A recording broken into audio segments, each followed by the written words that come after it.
How can someone truly confirm that they are called? Yes, there were so many ways mmadụ ji confirm. Nke mbụgoro bụ o nwere simple things like I nwere onwe mmadụ. I nwere ike bụrụ onye na-abụ ịlọ nlọ o mee. Ma ị bụrụ onye na-abụ isi mmadụ ịya afụ onye a afụ eziokwu. Ma ị bụrụ onye na-abụ ịgba mmadụ aka ahịa a na-enwe massive testimonies na onye ọbụla esiri ya ụtụtụ ọma ya dịkwara gị mma ọ dịrị ya mma.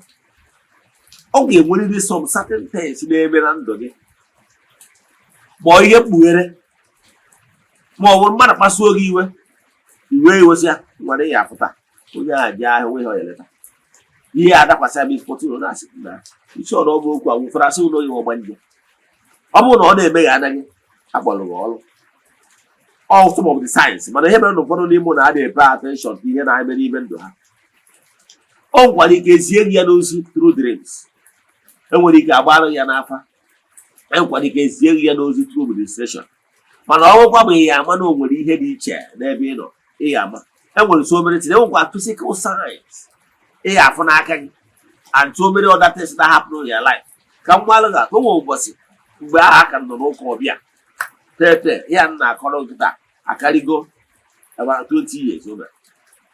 My younger sister maka kọrọ ya bidoro mgbe ọ ka dị primary school nwaanyị onye Yoruba esi Gracia mgbe mụ na ya wee je na nke were na ka onye Yoruba ozucha ya ozi wee na-eme anya sị m ife you were called one n'oge ruo na ị ga-ama nwaanyị ahụ anwụọ na kịta so kwuo datin ahụ amụọ na nwaanyị lafọ paris odo adata na anọ na charismatic elu ya saa bụrụ m na oge ruo ana ito ha ga-esi tọọnụ dete na okweta ọbịa na mmezu ọ ya eme so enwere many signs ga-eme wee kọkwa akụkọ ndị na-eso mmanụ nwere ụbọchị m kọrọ akụkọ gbasara my present compound na the way it is mmadụ na-agwa gị nọ n'ụka ana m agba ọsọ ịbata village so mana one day o nwere ebe m gbara ana na another town ebe ezi m Abuja na town ebe a ka m chọrọ ịlụ ụlọ biri mbata east abịa ebe a ka m chọrọ ibi so ebidogo m n'ọrụ ebe ahụ but one day I saw myself in my father's compound that long I'm not my father, for the old house. I now saw fence, well fence, it's a gate. Fuje ka halu de do the compound. Abono mu halu do.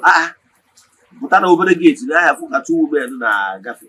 I was I know the hakebo na woka. That is my father called the father. Can then look fuje ka compound there see where was yemma. I know the two women.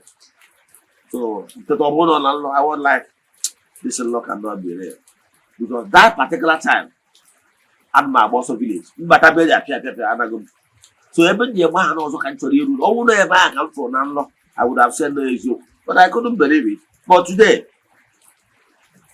8 years down the line of my compound, there is exactly 8 years to see Nanlo. So, but of course, before I talk and say, I'm not an lawyer, unless I'm out of there. So, no one again will only warn you now, we're going to go, man. But we're not there to, I am not there to, I want to know there to Ayabia, or Yabia. But I don't that's not uncle, never the car for long.